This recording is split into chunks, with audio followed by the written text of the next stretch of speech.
Welcome back to the series of active listening. Lately, we have been trying to learn how to diffuse anger through active listening. Today's lecture is more or less a bit different from our preceding topics. You may know that most of us feel low when someone finds something odd in our character or habits.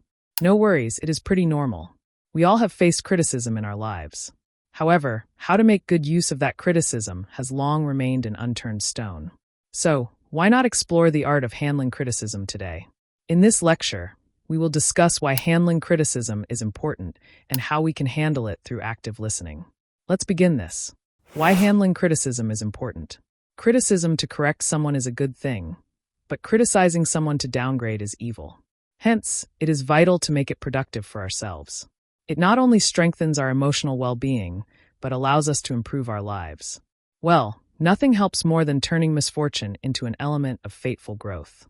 Criticism is like a spirit. When it is poured over a wound, it hurts. But what's the deal? It eventually helps you heal.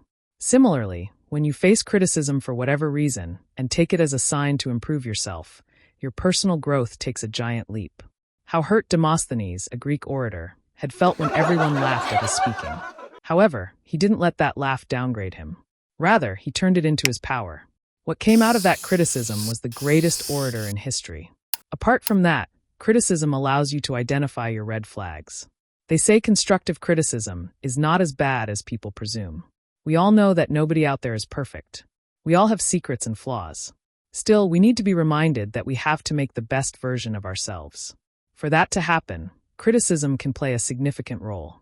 If any of you have good taste in comic series, you can consider the example of Sheldon Cooper in The Big Bang Theory. Sheldon is that blunt side of a knife that cuts everything that comes his way.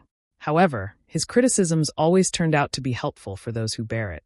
Handling criticism through active listening. Criticism can sometimes lead to terrible reactions. Therefore, it is important to have active listening tools in place. Let's lay down a framework for handling criticism through active listening. Focus more on words and less on emotions. Criticism is, no doubt, a weary concept. It stings. And when it stings, it is human nature to think by emotions.